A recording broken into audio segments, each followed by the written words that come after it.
Wis.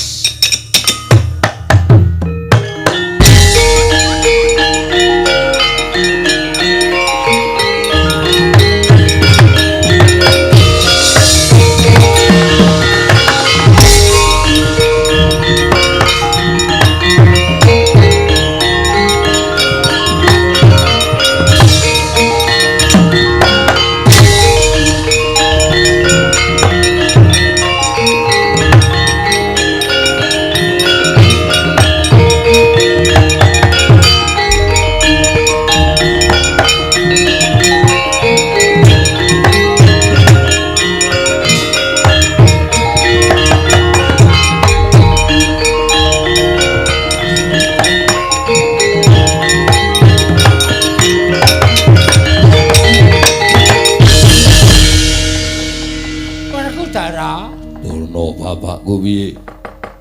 Tak sawang saka kadohan nggonmu mlaku isih mandeg mangu. Kowe ora usah kuwatir Werkudara, kowe ora usah sangga runggi. Yen kowe bisa mateni salah sawijining Panakawan syukur bake telu cacahe minangka dadi anaking Semar Badranaya. Ya kuwi nala Gareng Petra apa dene Bagong. Oh, mesti kowe bakal entuk sastra mulya. Memayu hayuning bawana babar kamulyaning jati. Yo. Sapa sing ora gelem entuk wujuding ilmu saka Durna bapakku. Sepisan ngelmu kasampurnan angga loro sangkan paraning dumadi kabeh wis ndak wengku. Mung karo minangka ganepe ya kuwi sastra mulya. Pamulyaning bawana babar kamulyaning jati. Bener. Pateni.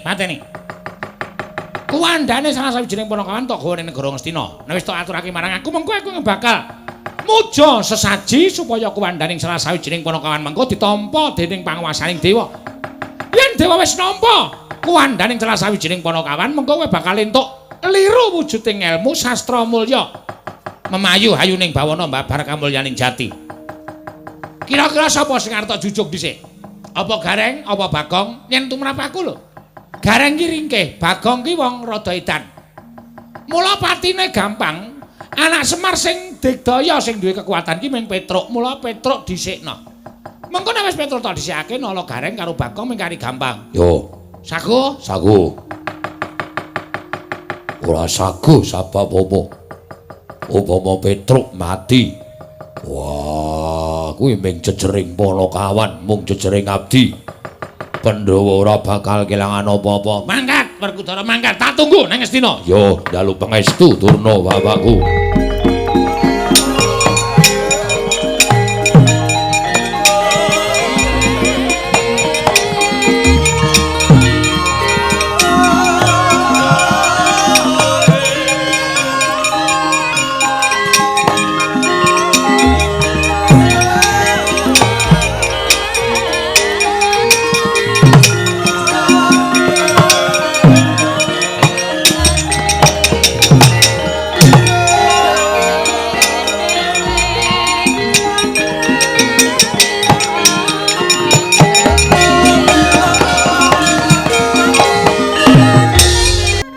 Kembang popong ratebang rayungan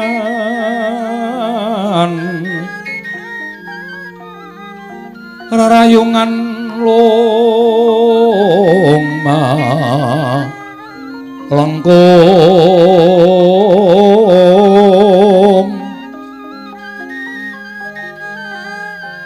tumalong rumambat wetyan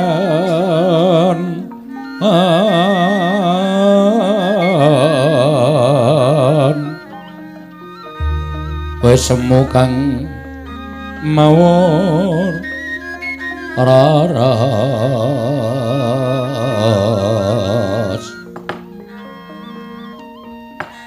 nuwun amit pasang kaliman tabi kilurah nuwun sewu lho Pakne sampun irinten kula menika lancang namung sejatosipun kula menika bingung jejering kula menika bojo Jare garwa menika rong pribadi ingkang wis dadi sak badan, loro-lorone duwe gegayuhaning urip ingkang bareng.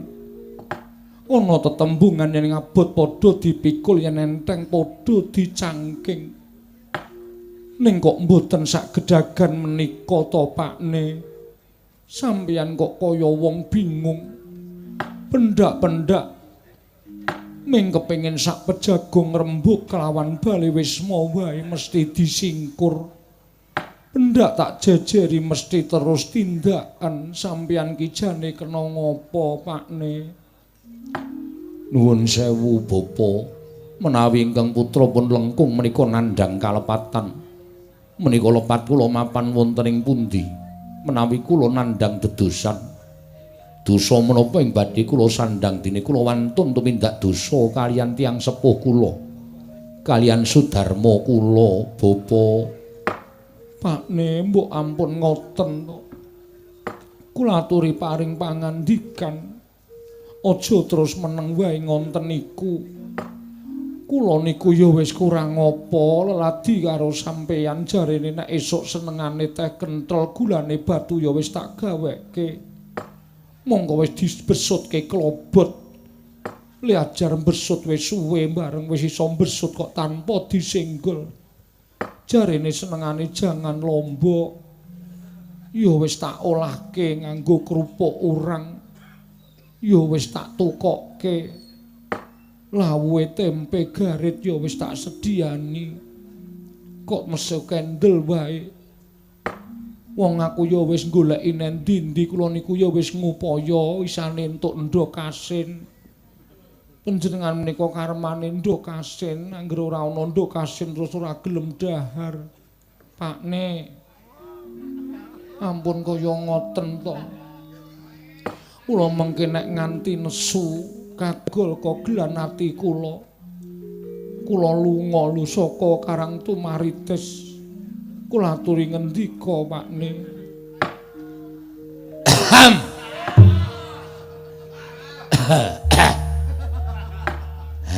Aduh kaget aku. Nganti ora krasa anak bojo wis ngadhep. Bekti kula nggih Pakne. Heeh, Prantawati. Bekti kula Bapa. Heeh tak tampa ya Nggung. Inggih. Bapa kok sajaipun duka menika menapa ingkang putra lepat. Ora. Kowe iki anak-anakku sing siji, anakku sing tak tresnani, anakku sing banget nabet ana ing atiku. Mula kaya ngapa nggone bapak tresna karo kowe merga kowe kuwi arep bocah nom, ning ora melu-melu karo nom-noman kanca-kancamu kae. Kowe ngabekti karo wong tuwa, kowe iso nyuli gaweane wong tuwa, kowe cah nom ora isin campur lendhut ning sawah, ora isin kowe nuntun kebo supaya iso ngluku ana ing sawah lan Tegal. Ya kaya ngono kuwi nggir. Merga bapakmu ki wong tani. Nek anake sregep ning sawah, anake sregep ning Tegal kuwi ora usah dadak kowe ngetokake bebasan paribasan saben dina munjung ngingkung gajah karo wong tuwa ning saka tindak tanduk tingkah lakumu kuwi wis njunjung derajating wong tuwa. Inggih. Bapa ngestaken dawuh. Ya sesuk nek duwe dhuwit tak tukoke montor wis bola-bali kowe nembung to. Ning bapak ki panene ora tau apik. Inggih. Benjang ki mawon boten sah dipun penggalih. Menawi Rama utawi bapa kagungan kula dipun tumbasaken nek mboten nggih mboten napa-napa. Bapak, ngono kuwi lho sing tak arepake. Ning sone wis tak tukoke montor kenal poti rasa to bolong ya. Inggih. Ora usah jungklik-jungklik kaya kanca-kancamu kae. Kae urung ngrasake ngangsur kok. Inggih. Nek wis ngrasake ngangsur ora bakal dikunjungklik-jungklik ngono kae anane montore diceteli diganti apa-apane terus nggo nabraki cagahanim kae. Kae merga ora ngrasake nukokke. Iso nek wis dewasa wis tuwa genti dijaluk karo anake, genti ngrekoso nuruti karepe anake sok bakale krasa. Ning nek kowe sesuk duwe anak, anakmu mesti ya ngabekti karo kowe wong pokal gawe apa tindak tandukmu ya ora tau gawe lorone bapak. Inggih. Prantawati, kula wonten dawuh. Wah, jan. Aku ki saben dina kaya ora percaya. Ing atase aku ki ming pono kawan kaya ngene kok dadi mantu ratu. Mantuning Sinuwundarawati, kowe iki anake Sinuwundarawati putraning Nalindra. Monggo kowe iki jane nek ngarah wong bagus kuwi iso lho. Ning kok mintrima karo Petruk. Ning wadene sing jeneng katresnan kuwi ora gagas perkara umur, ora gagas perkara rupa, merga kuwi uruping jiwa ingkang suci. Kasinggihan mekaten. Namung selaminipun kula mapan wonten ing Karang Tumaritis nderekaken pakne menika. Heeh. Menika tangga tepalih kathah ingkang sok dolan mriki nek panjenengan sok lunga. Menglancari karo kowe. Ora usah digagas. Gathot to? Nggih. Ora usah tok gagas ya pancen niate ora apik cah kae. Ah, iki ngene ya Prantawati. Kowe tak jarwani, apa to sababe kok aku meneng wae? Atiku ki giduh. Atiku ki bingung. Mergi menapa? Ming bab sepele nek iki aku ngandhake perkara apa to sebab atiku bingung, mesti ming tok ladaki tegese ming tok ece.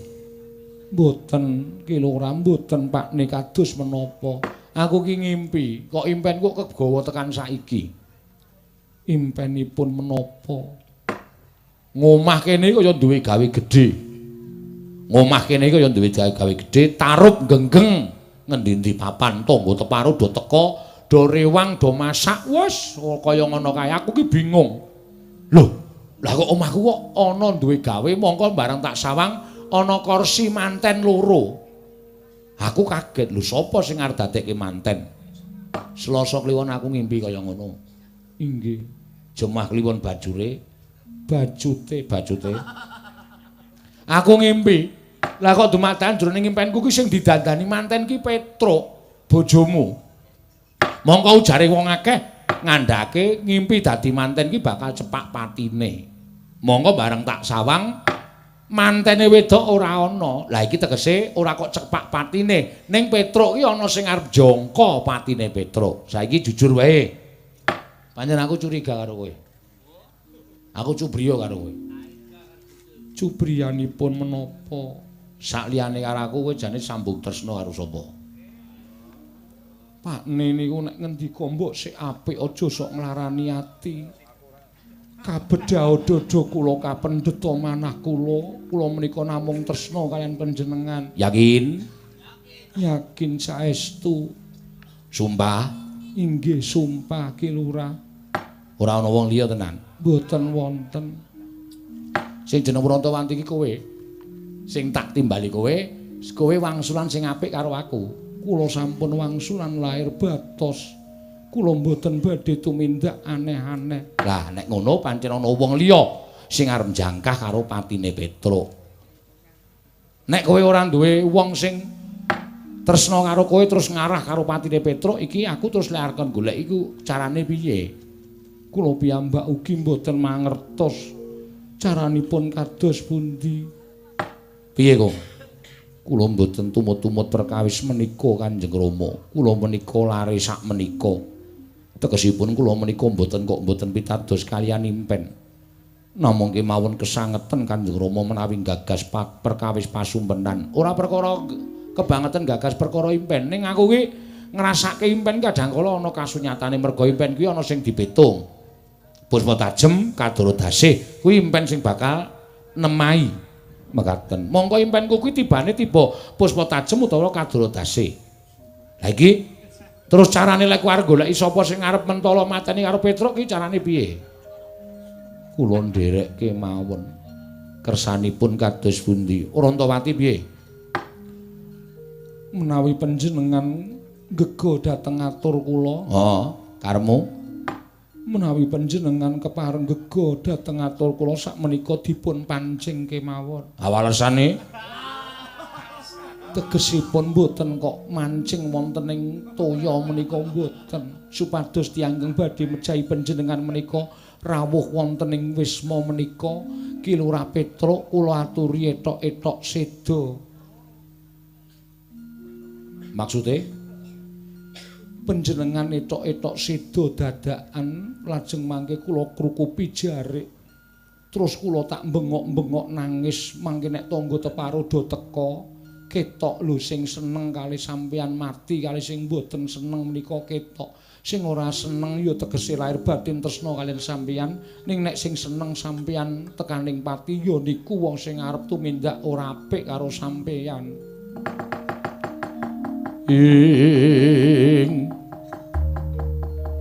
Petro kang malaka-leka antong bolong isine kosong.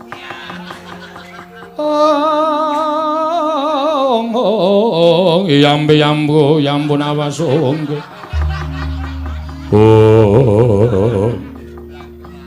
Apik. Idemu apik. Nek ngono kong golekno apa jarik sing ora pati apik inggih. Aku tak nglikar nang amben kene kruku pono mengko gek ibumu kon bengok-bengok nangis kowe ya nangis ming tangga teparo do teko. Ya tangga teparo sing melu nangis mergo kelangan Petruk tegese kuwi tresna karo Petruk nek tangga teparo sing padha ora nangis sajake mesem guyu mergo Petruk tekaning pati genah kuwi wong-wong sing arep gawe patine Petruk. Ingatan kula namung nderek ning kowe ora etok-etoke lembu etok-etok aja nganti ketara lho urun ati. Inggih. Yen meru lengkung ya nangis kanca-kancamu dundangi kabeh nek bapakmu mati. Mangke menawi mati saestu cangkeme iki ki mengetok-etok. Oh inggih ngestaken dawuh. Wong nyatanipun kula ajrih Kanjeng. Wah sawedi, aku tak ngelikan nang kene jupukon lak anu jarike. Kok ngestaken dawuh Kanjeng Rama.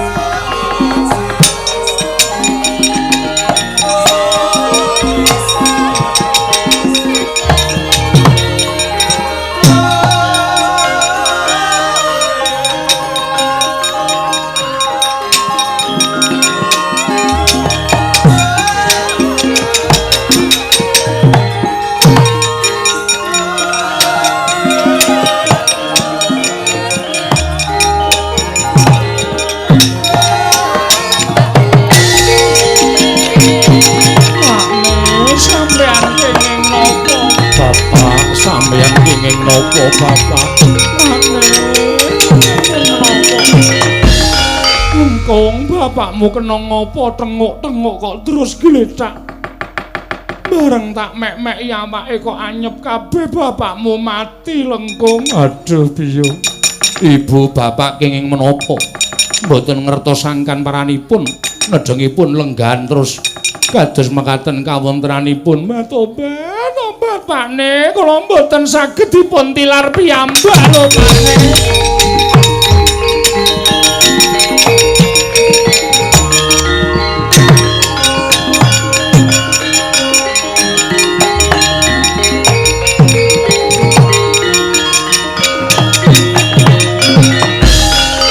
Kacarian putra lamun kawekasan ya kowe sanggeni maya wisanggeni maya Wisnu Pradenta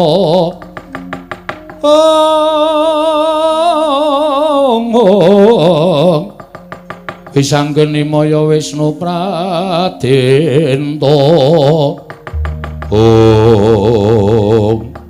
Pakne sampeyan kena ngopo Bapak sampeyan kenging napa kula tasih betahaken Bapak supados angampi gesangipun Lengkung Bapak sampun sedo. Pakne, mbok aja kaya ngono to aku ora iso urip ijen, Pakne.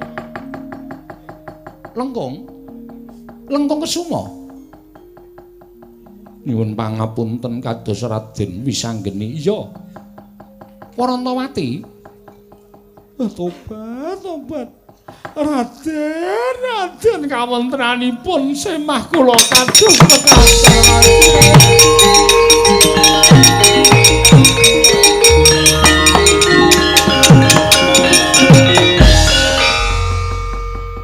Ngarepan omah kok dipanjer gendera putih.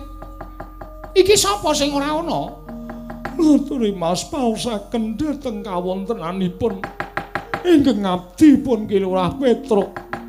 Nalika semanten nembe jejagongan kalian kula mboten ngertosaken paranipun lajeng keselak watuk-watuk tumuli dawah saking pelenggan tumunten sakmangke sampun mboten saged glawat badanipun kula dumuk anyep sedayanipun Raden. Lho Petruk mati inggih wela dalah kok kaya ngono.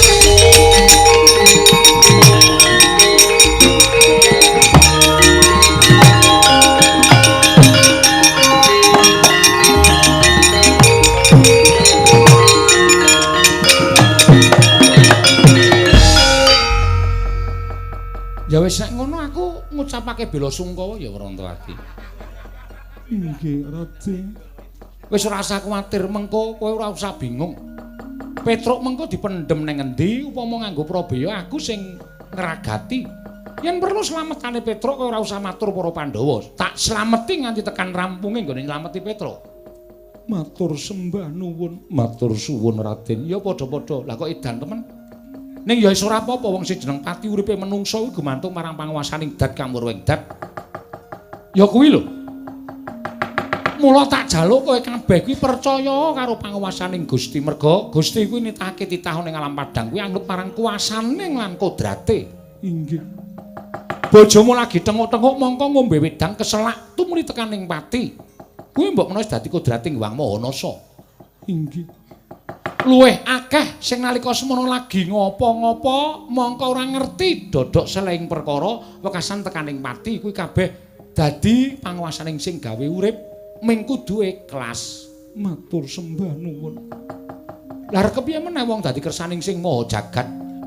Mula ya wis ingkang ana kuwi bakal tumuli bali ora ana. Awale ora ana, mengko ana terus dadi ora ana meneh. Wis dadi kodrating Hyang Mahanasa. Inggih, ngestaken dawuh. Aja kok Petruk, aku sesuk ki mesti bakal ya tekaning pati. Ning mangsa kalane kapan kuwi mbuh awak dhewe ora ngerti. Isih suwe apa mung kari cendak umure awake dhewe kuwi, ya tetep awake dhewe ora iso ngerti. Sing ngerti mung panguwasaning Gusti. Inggih. Wis lengkung rasa nangis. Inggih. Sareng kula ngertos pangendika panjenengan. Lajeng tumuli ikhlas lair batos kula. Nyatanipun tiyang gesang wonten ing alam padang menika mboten selaminipun sesarengan nadyan menika tiyang sepuh. Rama kula piyambak nadyan kula ibu kula piyambak selaminipun mboten badhe sesarengan tumuli wonten wancinipun pisah. Mestine ngono. Inggih.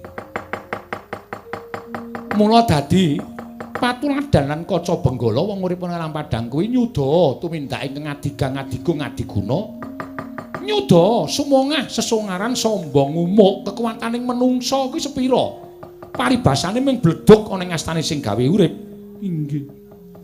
Matur suwun Raden. Padha-padha ora apa-apa. Lah terus wis ngrancang urip sak teruse apa urung? Tegesipun kados pundi? Sakbare Petruk mati kuwi apa kowe arep ngrandha? Apa kowe arep golek bojo meneh? Merga lengkung ya isih mbutuhke Prabaya dienggo sekolah mbok menawa lan nggo uripe anakmu si lengkung. Kula tasih bingung. Kula tasih tresna kaliyan Ki Lurah Petruk. Wis aja tok tresnani, kowe tresnani wong mati ki entuke apa? Ngaten. Lah arep tok tresnani pendak dina nek wonge wis ora ngerti, wonge wis ora krasa, wonge wis tekaning pati kuwi kowe entuk apa? Malah gegerus atimu dhewe. Kowe mbebecer wektu lan uripmu ingkang tanpa guna. Mekaten Raden, bener. Lah dos pundi wong nyatane upama kula menika winengku dening priya ya sapa sing gelem wong kula niku randha. Ge anak siji. Mengko dipun westani angge-angge orong-orong. Gosek to, aja sok sembrono kowe iki saklaya dadi bojone Petruk kok iso mbanyol lho. Mboten ateges menika. Nanging ya sapa sing gelem. Kowe iki jek enom. No. Nek kowe nyebut sapa sing gelem kuwi keliru. Wong kowe kuwi iki gamanmu akeh. Gaman menika tegesipun daya kekuatanmu, pasuryanmu ya ayu, kowe anak ratu. Mongko nek semono bejo temen uripmu mung dimek karo Petruk, mongko saking para satriya-satriya iki padha kedanan karo kowe. Lah kok bejamu kinodratake entuk Petruk. Ning ya bejamu meneh Petruk tumuli tekaning mati, mongko kowe isih enom. Inggih. Ha iki ngene.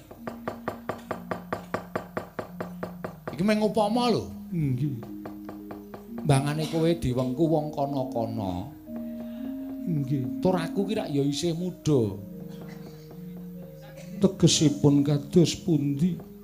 Panjenengan paring pangandikan menika tegesipun kados pundi? Ngene lho, aku ki isih enom mongko ya urung mengku garwa. Mongko wong golek bojo kuwi angel. Wong golek bojo kuwi angel. Kosek to tak omong dhisik. Wong golek bojo kuwi angel, wong golek garwa kuwi angel. Yen kleru nggone milih garwa ku bisa nyengsarake uripe wong lanang. Nanging yen bener nggone milih wong wadon kuwi iso ngunggahke derajating wong lanang. Inggih. Lah saiki aku tak takon karo kowe, upama kowe kuwi karo aku ngono cocok ora? Tobat namung gumantung anak kula, nek anak kula cocok kula ya cocok. Langkung piye? Kula nderekke mawon. Naingaten Raden badhe mengku garwa Kanjeng Ibu. Nek kowe entuk ora apa-apa, nek kowe ora entuk ya ora. Nawi kula menika nggih boleh-boleh saja.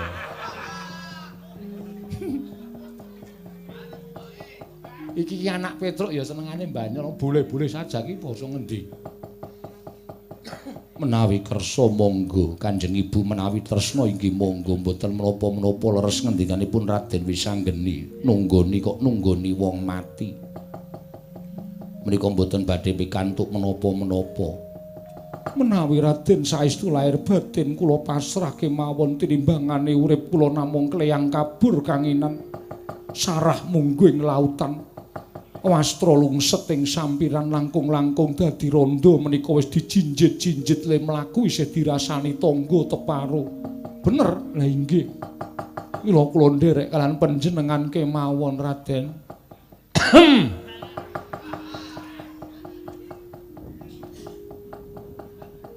Ngopo langkung?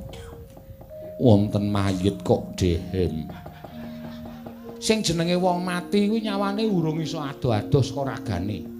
Ngono. Wong tuamu mati kuwi nyawane isih ning kiwa tengening ragane kono merga dheweke urung dong yen to tekaning pati. Ngaten. Iya dadi isih iso dehem, isih iso ngopo-ngopo. Mburi kae. Ambruk kan dibenakke ora ming tengok-tengok wae. Nek tenan tak wengku garwa wis rasa tok gagas.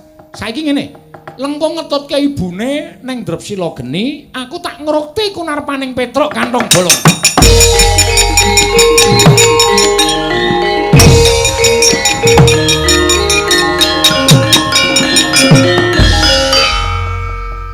Wah, lah bojomu urip ngono kok. Urip-urip ora. Pira-pira bendara ki nulungi malah areng ngepek mbokne. Kene iki le mati ki mung biasa. Le mati ki mung ethok-ethok lha kok njur arep dipek. Prantawati. Kula wonten dawuh. Lah gene tangi. Lengkung ya ngono ora nggondheli mbokne malah nyurung karepe mbokne.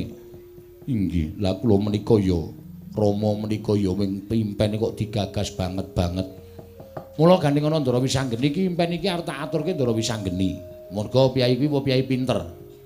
Ngaten, Bapa. Kono mundur ngestaken dawuh. Kono Prantawati kono nyetrika apa-apa kono. Kula tak teng mriki. Sing kene masuk. Ngestaken dawuh. Dadakne oleh barang apa? Salah. Kowe ngapa Tru? Ngapa anu lho. Gah aku sok nek kaya ngono kuwi. Lah aku ki ngerti nek kowe iki ora mati kok. Aku ngerti nek kowe ethok-ethok mula aku terus duwe ego vertikal ngene iki men kowe kuwi tangi. Wah, pancen sampeyan iku wong pinter. Ora kowe ngapa? Enten tiyang sing ajeng jarah kula. Lho, jarah piye? Tegese jarah pati kula. Kula ajeng dipateni. Kok kowe iso mong kaya mengkono buktine apa? Kula ngimpi. Ngimpi apa? Dadi manten. Monggo mantene wedok ora ana. Nek mantene wedok ana tegese kula Petruk niku mati saka karepe sing kuwasa. Nek mantene wedok ora ana kula nyandang manten dhewe mongko pahargane wis genggeng niku tegese ana wong sing ajeng nyolong karo uripe Petruk. Mula kula ora trima. Kula carane ngenten iki niki wau ming dadi go pretikele Warantawati supaya ana wong sing tekan kene nek wong sing tekan kene niku ketoke sengit karo Petruk berarti Petruk sing mantene Petruk. Ngono nggih. Paham to sampean? Ngerti. Mula kula pasrah Ndara Wisanggeni dinten sakniki kula nyuwun dislametke supaya aja nganti tekaning pati. Mangsawang anak kula lengkung isih enom, isih bocah. Nek nganti kula mati sapa sing ngragati anak kula? Ngono Petruk. Nggih. Kowe duwe pusaka to? Napa? Pethel. Gadah. Kene tak silihe. Pethel siji arep disilih, tak silihe engko tak balekke. Nek nganti ilang tak ijoli petel 40 nggo nutuki ndasmu kuwi. Ya ora ngono kok yo nesu. Mung disili petele kok ora entuk. Nggih, siap. Petel. Ah. Niki. Ajeng manapake jarene petel iki kondange ampuh. Wah. Oh, kerep tak nggo nyolong ora tau konangan. Nggo nyolong kok ora konangan. Ampuh kegila-gila. Nek ngono petel iki ampuh tenan. Tak pujane. Dipuja napa? Wis kowe meneng wae.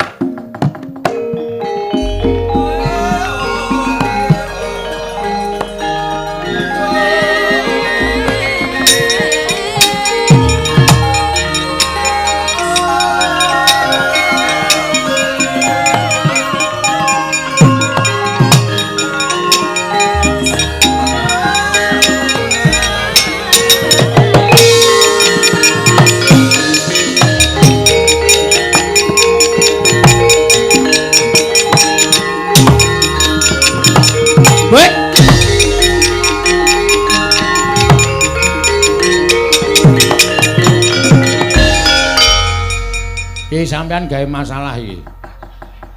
Nek nganti bojoku weruh, engko bingung, kleru, wah sampeyan sing kula tempuhke, kok sik to.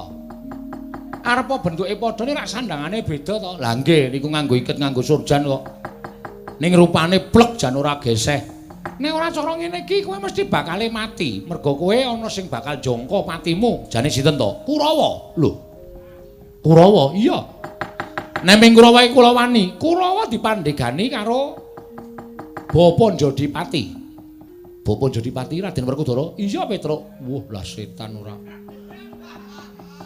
Lah kok iso Ndara Werkudara niku ajeng mateni kula diblithuk karo Begawan Durna. Mula aku nyipta wujude Petruk iki. Nggih. Terus karepmu piye? Kowe lunga. Lunga sing adoh. Oh, nggih. Lunga sing adoh. Aja nganti ngetok, nek ngetok mati kowe. Oh, nggih. Lah terus iki ben dipateni Kurawa. Oh, nggih. Iki nek dipateni Kurawa ora apa-apa iki mung saka petel. Lah nggih. Oh, wah jan pinter sampean. Dadi kula lunga sing adoh. Iya. Niki ben teng mriki men dipateni Kurawa, men digawa Ndara Werkudara. Iya, Petruk. Oh, nggih. Niki nek nyuwara ya padha kula. Padha plek ora bakal ana bedane. Truk. Apa? Lah. Oh ya iso padha lho, njrone wonten tipe, tip dengkulmu mlocot kuwi. Ora ana kuwi ya kuwi gaweanku kok. Wah, ya anu cirine siji, dhek ra ndi jenggot. Ya mengko tak thukulke sedhela wae gampang. Ora sampeyan ana bedane. Ning niki tesih wonten siji perkara. Lho, sijine perkara piye? Nek kula lunga sing gara-gara sapa? Niki digawa Kurawa, kula lunga. Terus mengko nek Garing Bagong goleki piye ayo. Sampeyan kudu iso gawe Petruk siji meneh. Petruk siji meneh. Heeh. Yanu nggih. Piye iso ora? Iso. Nek iso kula tak ndelok sik kaya ngapa lek sampeyan gawe Petruk. Ning saka wong lho, sakarep sampeyan.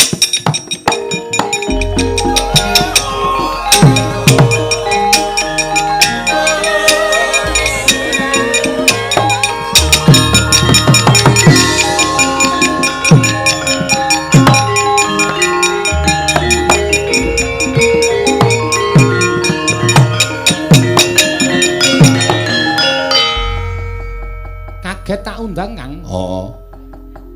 Agi ngaso ning Randu Gumbala kaya ana Aji Pameling sing ngundang karo aku. Aku sing ngundang. Adikku lanang cah bagus iya. Ngopo? Kang, ngopo? Kowe tresna karo Petruk ora? Petruk ki abdiku. Aku wis bola-bali ngewangi karo Petruk, nek Petruk keson Jombaya aku mesti totoh pati ngewangi karo Petruk. Ning iki kowe arep kelangan karo Petruk, mergane Petruk arep dipateni karo Kurawa. Sing dipandhegani karo satriya jenenge Werkudara. Cangkeme.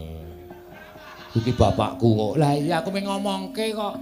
Iki nek ngenyek iki ketoke nyrempet ning diel. Ora usah nganggo satriya Jodipati, bapakku ngono wae. Bapakmu diblithuk mbahmu. Sapa? Begawan Durna. Mula terus mentolo arep mateni karo Petruk. Lah iki Petruk tak slametke, Petruk sing tenan iki. Heeh. Tak kon minggat sing adoh. Lah terus sing arep digawa bapak Yo Dipati, mburimu kuwi. Wah, gaweamu apa? Iya. Saka apa iki? Saka petel. Lho kok pinter kowe. Mbok tulung dingklekku omah kae digawe wong. Gawe macan no piye mengletak kowe iki? Ora atos-atos ni ora. Lah terus apa wigantine kok kowe nekake aku? Iki mau Petruk omong karo aku. Heeh. Nek Petruk sing tenan lunga, Petruk sing digawa Werkudara Petruk mburimu, lah sing gara-gara ora ana. Maksud lu Kowe tak dandani Petruk, kowe engko gara-gara gareng karo Bagong ya. nih. Ngene wae, yo gelut yo. Lho. Kok gelut piye? Lah kowe iki senengane aku ki ora iso nembang, ora iso tetembangan, ora iso lucu kok. Kon dadi Petruk iku nek nganti ketara malah geger. Ora. Wis to manut karo aku kowe engko ora sah nembang, ora sah.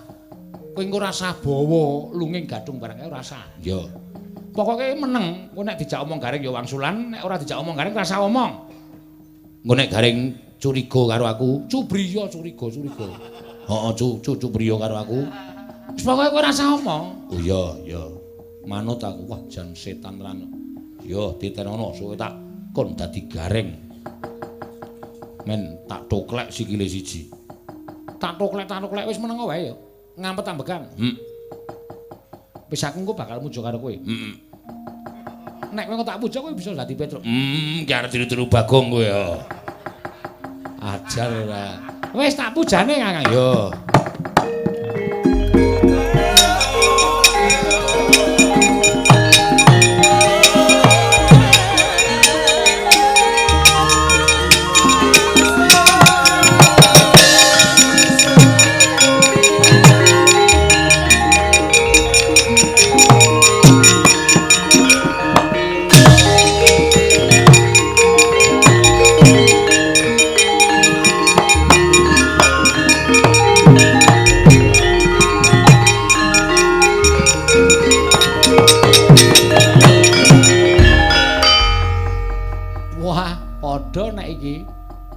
Wah iki iso cilaka lho.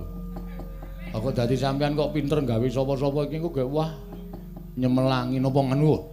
Buka teng pasar, buka sulapan kali kula. Dite malah akeh. Oh iya werna-werna to Petruk, ora usah dadak sing werna-werna, butuhe kowe kelakon penjangkamu. Nggih. Kakang Antasena, Piye? kowe wis dadi Petruk.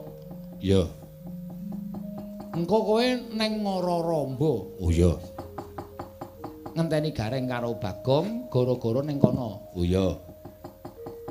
Ngono ya, Kang? Iya. Coba nek kula dadi gareng. Piye Truk kabare Truk? Sampeyan wangsulan nuwun. Ya apik-apik wae reng. Rada kaku iki. Ning wis ora apa-apa pun pemper. Iya. Ayo padha nembang Sitom Parisana. Napa? Sintom Parisana. Sinom Parijata kok Sintom Parisana. Lah ya jeneng ora apal kok ya reng. Nggih, mboten dados napa wis ben. Pun nggih den kula tak lunga. Petruk kowe mangkat sing ado. Kakang Antasena kowe mangkat kono gara-gara. Iya wisang Ndara Wisanggeni ngestokke dawuh. Ora sah basa lho, kowe basa ting penalit wong kowe iki asline ora iso basa. Iya ngestokke dawuh. Wis ya Truk aku tak mangkat Truk. Aduh cilaka iki. Lah wagu kaya ngene ora apa-apa sing penting aku tetep arep goro-goro.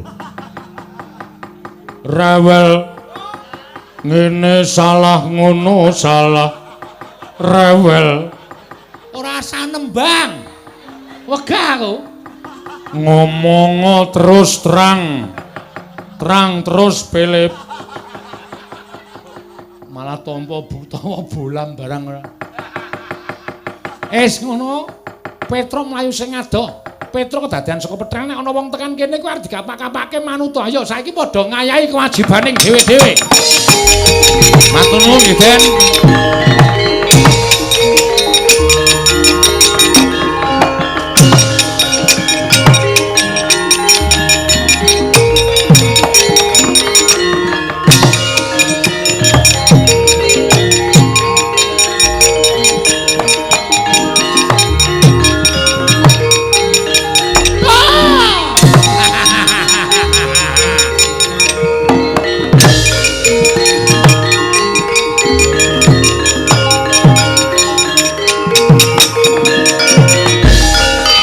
Sena panalinganira majaring ratri linenggak jangkanira kapisananing Prang Bratayuda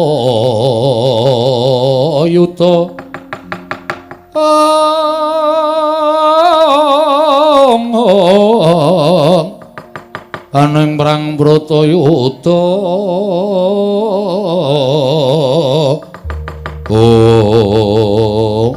cakine wis mendem ya ngene iki. Ing atase wing arep mati kok dadak nyewa blangkon karo Surjan. Petro, wonten dawuh penemban. Oh, kowe iki kepiye to? Apa kowe wis krasa sejatine? Yen to praptaning Begawan Durna ana ing Karang Tumaritis iki nganti karo anakku murid ya kuwi Werkudara. Nggih. Kuwi gantine kowe tak kandhani ya, Petro. Werkudara bakal nampa ngelmu ya kuwi sastra mulya. Apa ya terus mau ya? Pengamaning bawana babar kamulyaning jati. Kuwi ganeping sastra cetha paripurning wangsit. Werkudara mbutuhake sastra cetha kuwi mau. Nggih. Lah, syaraté dewa ingkang paring dawuh karo aku. Syaraté dewa ingkang paring dawuh karo aku dina samengko iki. Tumbale ora nek kejaba mung Petruk kantong bolong. Mula kowe tata-tata nganggo surjan nganggo iket kuwi jane mung arep mudar. Perasaan dadak kowe kan gunung tanpa guna. Kowe mung arep mudar mula wektu dina iki pasrahno jiwa ragamu.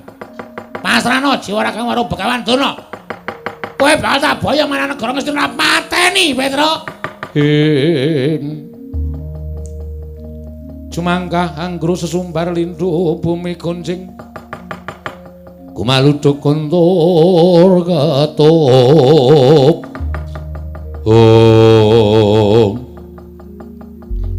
nek sing tekan iki Ndara Werkudara kula manut pasrah bongkoan nek sing gandeng tekan iki niku sampeyan ambrapa sampeyan niku aling-aling Ndara Werkudara kula ora sudi nek Petruk dibondo karo Begawan Durna kula wegah nek Petruk kudu ngulungake tangan kula loro dirangket karo Begawan Durna. Loh, nek ngono kowe wani karo Begawan Durna. Apa kowe ra miris?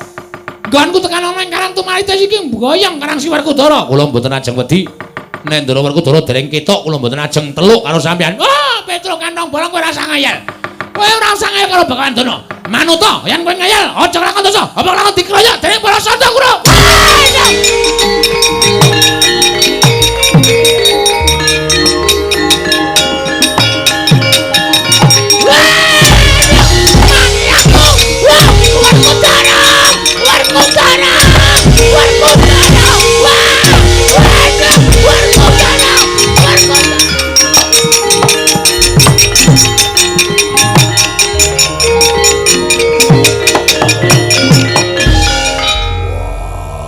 Petruk edan ngajar Durna.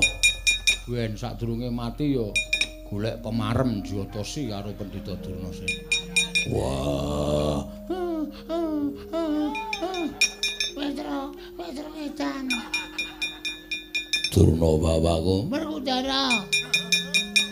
Aku wis omong karo kowe aku wae sing tekan kene kok dadak ndisiki. Ya sirku ngono ya men ketok kaya gleleng. Ning Petruk malah ngajar karo aku Petruk ki iblis lan aten. Sing dijotos nggon pilingan terus dipancer nggon pilingan. Ndem mripatku iki piye Werkudara kok akeh. Ting klebir ora karo-karuan. Wah, ngaso. Nggodak semaput. Werkudara. Lah. Gandane semaput. Aku dibatang-batang sih. Wes aku dreke kene Werkudara kemuli. Yo. Petruk, Kula wonten dawuh, Den. aku tekan kene nuruti dawuh Begawan Durna nggone paring ilmu karo Werkudara. Nggih. Terus Syarate aku kudu mentala mateni kowe. Ning patimu kudu mapan ana negara Ngastina. nderek kula mboten ajeng silak. Petruk niku namung ngabdi kok, Den. Nek sampeyan mateni Petruk sampeyan wuwuh ngelmune, Petruk dijoli ngelmu kanggo kabetanipun gesang Ndara Werkudara, kula manut. Niku tresna kula lahir batin.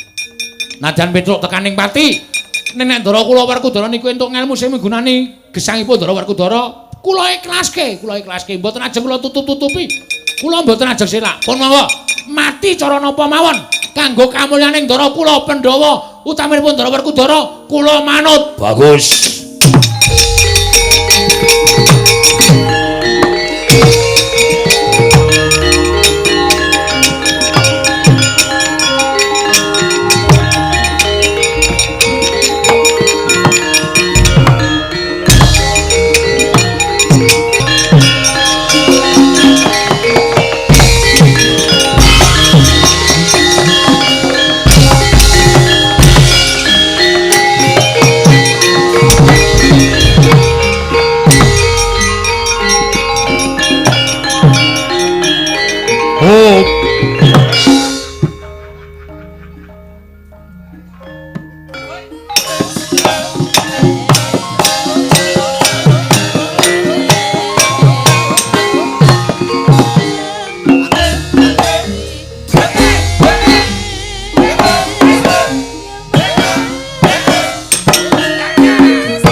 Dulurku siji kae mlekotho karo kadange tuwa.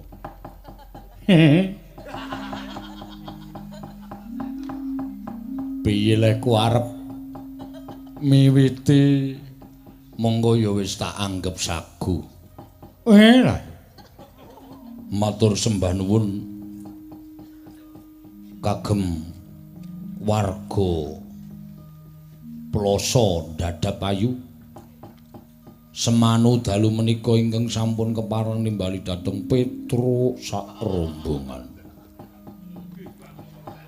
Mugi tansah pinayunganing kawidadan nir ing sambikala lan tansah nampi berkah Gusti.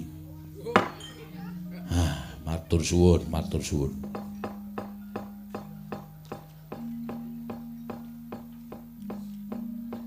Kedep ngandel ora. Jian aku kaya arep kepengin nothok adhiku lanang. Wong ora iso nembang, ora iso joget kok didapuk kaya ngene kon ngancani gareng karo Bagong. Lumbung tisu. Piye lek ku arepe lah aku sok nonton Petruk nek gara-gara kae. Sok dipasrahke karo ibu-ibu Waranggana. Wah, la ya jan ya penak nek dadi ponokawan. Iso mong bebas. Kula nyuwun pambiyantunipun Ibu Waranggana ingkang iring pinggir piyambak. Mboten sami kejawi namung Ibu Prasti. Kula suwun supados nyekar supaya nyekar apa ya? Pelangi-pelangi. Wah, aku nek ngene iki terus jengkel karo pisang gringan kok arep tak antem-antem mesti ditelong nek wis rampung lha dadi Petro plekotho genti. Ngen gending ora ngerti, tembang ora ngerti. Ning aku sok nonton Petro. Ya sura ure niku mawon. Bu Prasti monggo tak ngundang Kang Garing. Ya su. Ya su. Wah, kurang dhuwur.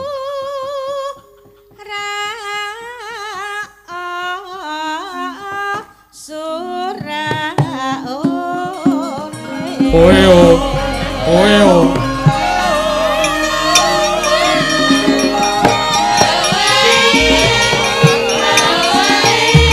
Ngetan bali ngulon apa setyane kelakon.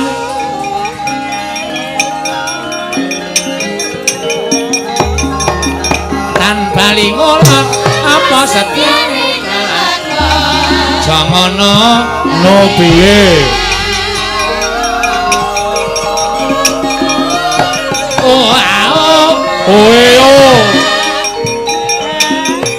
Ela ola ole.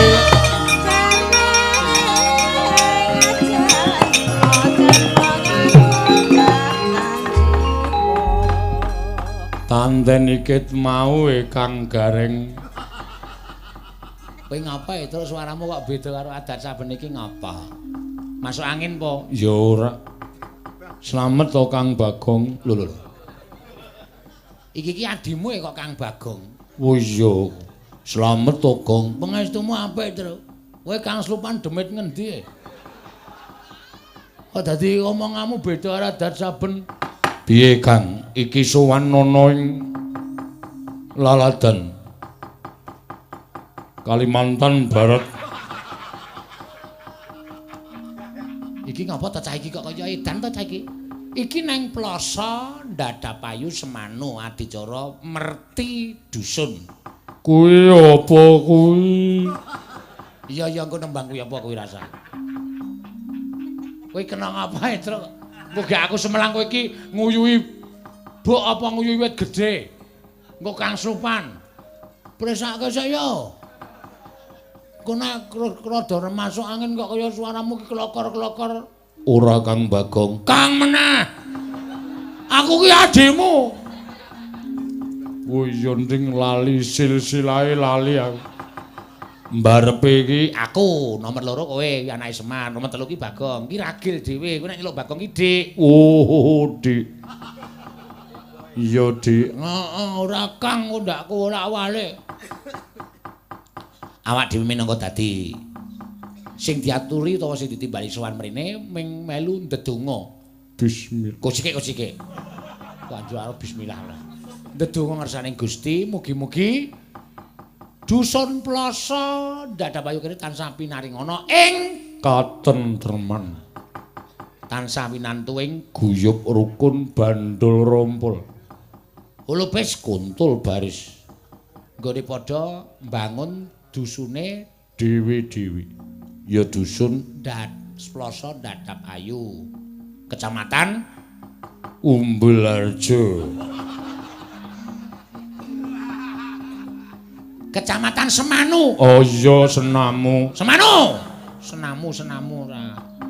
Semanu Kang Gareng aja nesu-nesu Kang. Ora kowe iki jane kena apa? Bar padu karo bojone. Ora.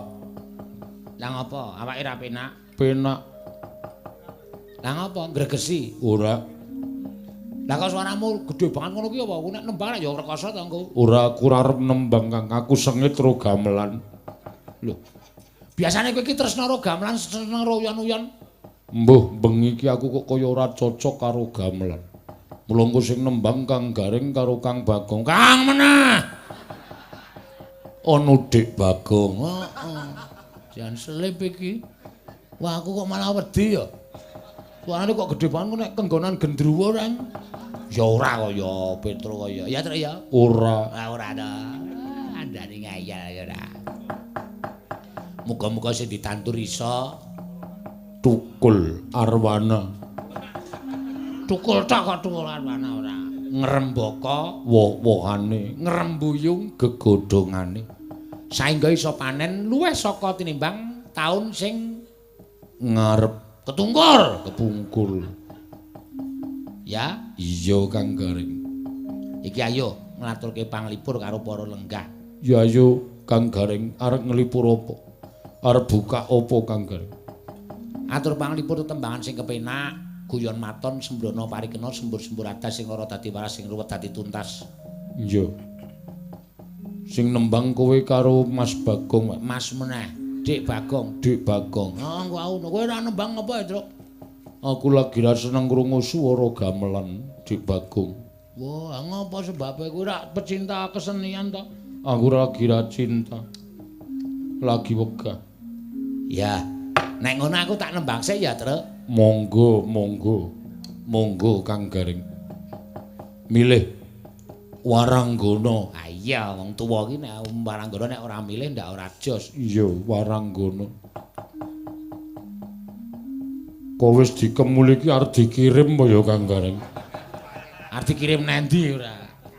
Kaya bingkisan.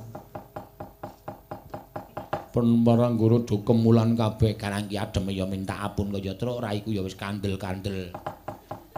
Sing maune pilekku wis mari iki dadi tukul meneh umbele. Seratke truk. Tak tunyo kepalamu. Ndasmu biasane ndasmu kok kepala. Nek kepala ki sama kepala. Iya Kang Gareng. Nembang opo kang aku tak ngrungokke. Sing tembang-tembang modern kae wae. Ingin ku teriak. Wis tak truk kowe iki ngapa ta rasa nembang.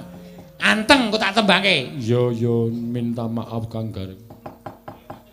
Nyuwun pambiyantune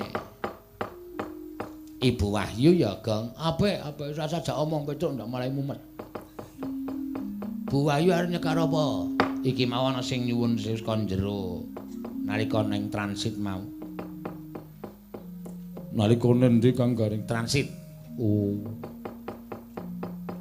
Nyuwun Sinom Parijata. Wala diaturake apik tenan Sinom Parijata kuwi Kang Gareng. Slendro apa lepok? Pelok kok lepok. Pelok. Nah. Neno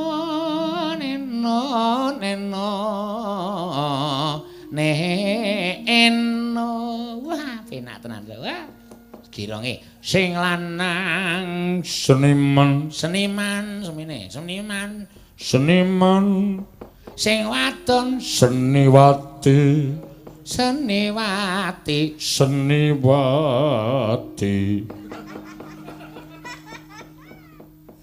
Kok aku kok kaya curiga kowe iki kaya wong lara ta, Truk? ora Kang Gareng ya mung mbok menawa suaraku lagi owah sak utekku Ya iso. Sing wadon Seniwati kayane mlumpuk kok mumpluk ora. Wis aku tak ro Bagong weh. Ora adong ora. Mangga diaturake. monggo Bu Wahyu dipun aturaken inggih menika Sintom Parisana. Sintom ora. Sinom ya sintom.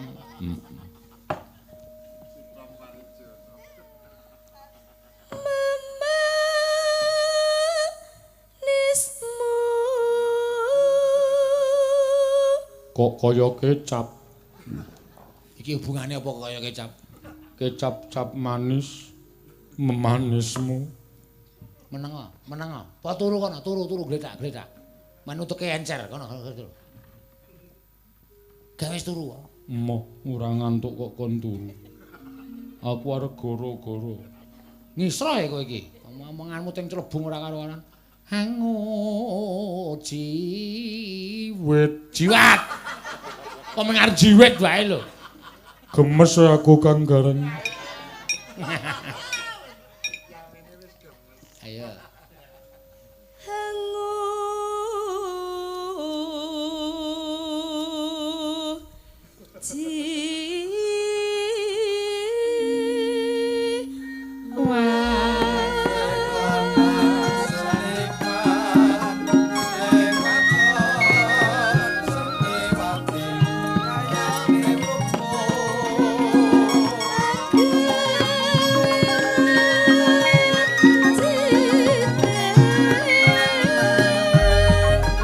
Janji sabar aja dok susu sawahe jembar-jembar marine lemu-lemu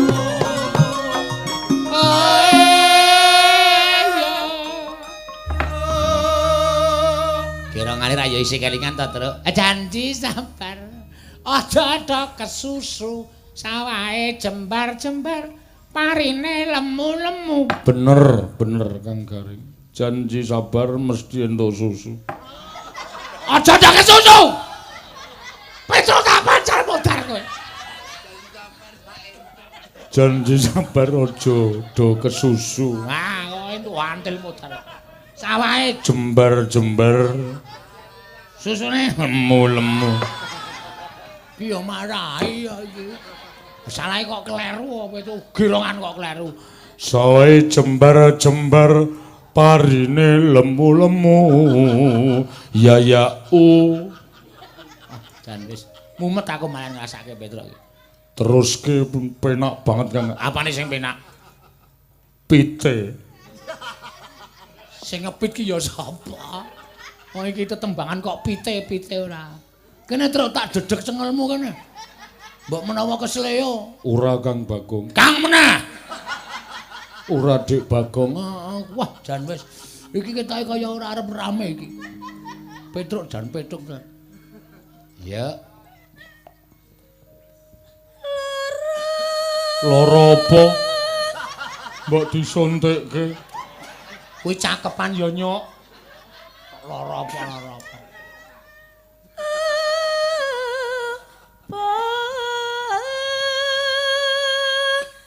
Kang si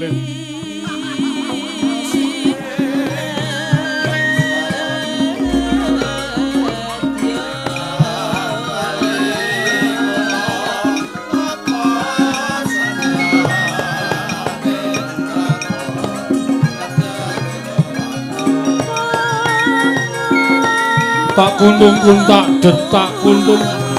Rasa ngendang.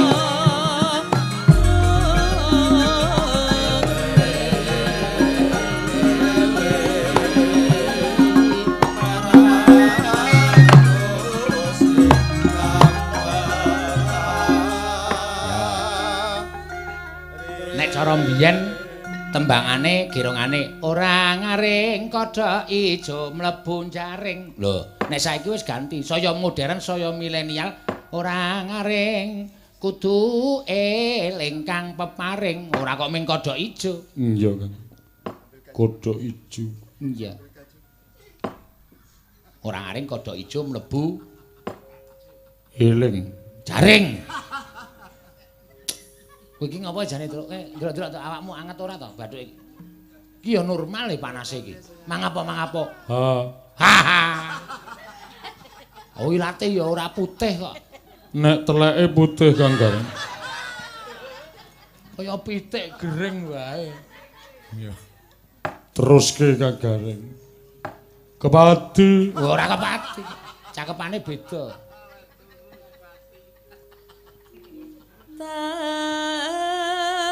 tertentu Nah. Cakepan kok sudah tentu. Tartemtu.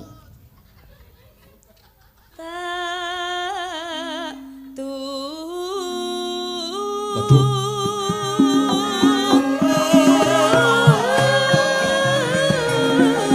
Iyo.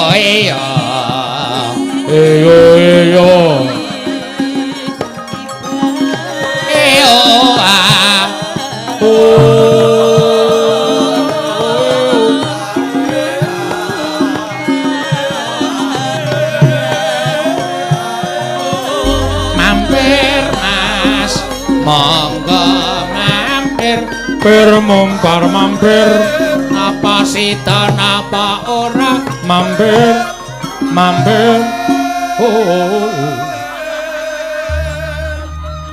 Kayak kuwi iki. Mampir ngono kok. Kuwi lho. Romai Rama. Rumane mandasmu jeblok. Mantil sisan kowe. Aku ora komen aku wis mumet sik aku gagas kowe.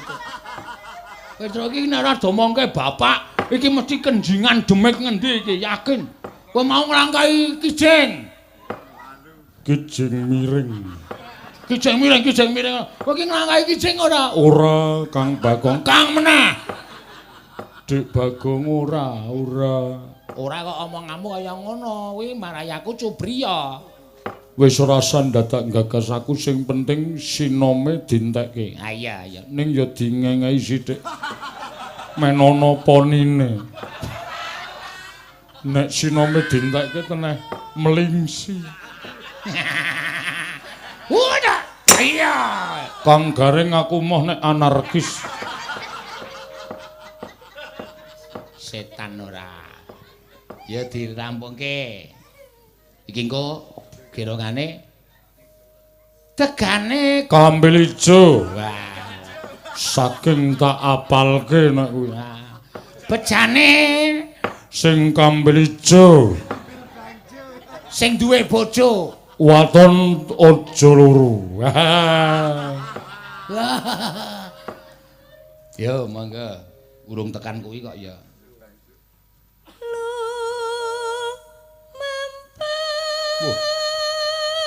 Mbok leren.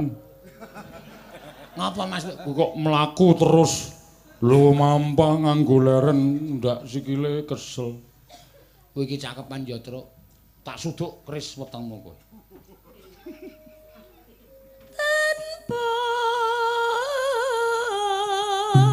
Sikil.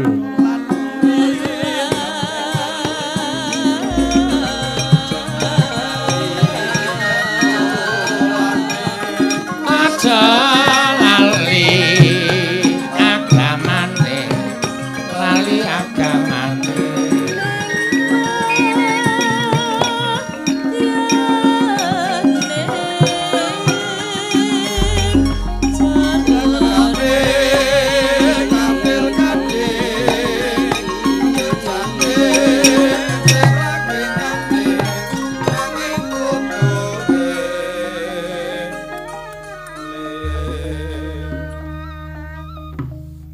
Iki terakhir rapopo. Lho Kang Gareng kok ana sing arep gawe pager bumi po. Lah ngopo? Kok dunggahi batako akeh banget. Batako dengkulmu mlocot. Kuwi dus-dusan, isine Sego. wah. Kene pinter.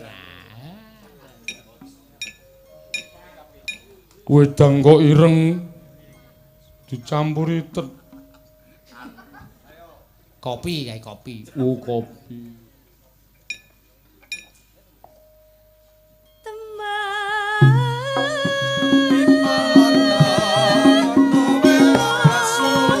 Jangan so-so, jangan mepet-mepet. Ahu. Hae. Sor. Ora nganggo sor.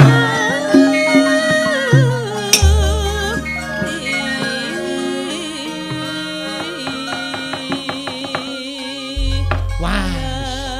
Tembang apik-apik dibubrah karo Petruk. Kowe iki bisane Sinompari Jata nglothok, Kutut Manggung nglothok, Uler Kambang nglothok, Jineman Klambi Lurik nglothok. Aku pasrah nganggo lurik. Aku nganggo kaos. Jineman maksudku. Iya Kang Garing, penak tenan sing jeneng iki mau apa? Sinompari Jata. Kok kaya ora hafal to kowe? Wong kedunungan ina lali salah apes lan rambayar. Mati. Ya, kowe arep nembang apa, Truk? Aku ora nembang tungdeng. Ya ora usah nembang ora apa-apa, engko tak suli ya. Ya Kang Garing, aku tak ngrasake hembusan angin mamiri. Saya esuk ora saya ilang ning saya banter. Saya krasa nyang kulit. Nah ya ora apa-apa ora. Santai wae ora ya iki kali dilongkas rampung sak jam meneh rampung. Ngono ya Kang. Iya, wis ceket-ceket. Kowe wae sing nembang. Ki mau slendro tak ganti pelok ya, Truk. Ya, ganti sik kono. Lho, tegese iki arep tak ganti pelok larase. Ya manut-manut. Sing arep tok dawuhi nyekar sapa Kang Garing? Bar Mbak Wahyu nglumpati siji. Antekno. Nglumpati Prastiwi ya iso tiba saka panggung. Maksude iki sindene nglumpati siji Mbak Ayu Purmalestari. Oh iya. Nembang apa Kang Garing? Sing gumyak-gumyak wae ya, Truk. Iya sing gumyak. Penabe kon nutuki tempolong. Engko rak gumyak.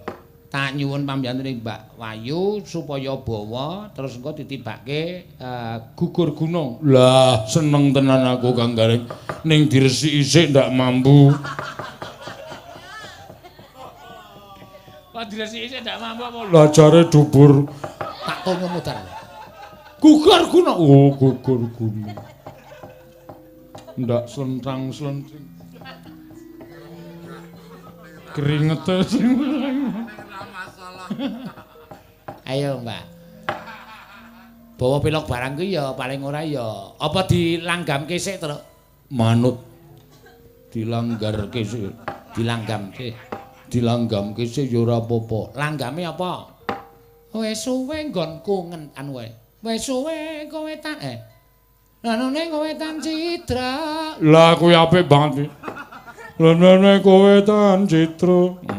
Wah, wis mumet dasku wis mumet kok. Aku wis buyer ket mau aku. Gagas Petro ki mripate nek omong kaya ora ngematke kowe.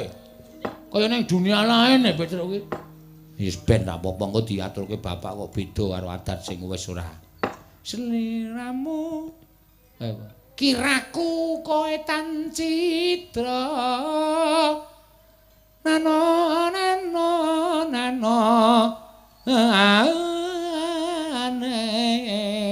Monggo kowe nek gelem nembang suarane apik kowe lho mbangane aku. Mbok coba, Truk. Dikuatke. Kowe iki suarane gemlong-gerong iki kena penyakit apa? Suara dhuwur dikuatke. Ayo dicoba.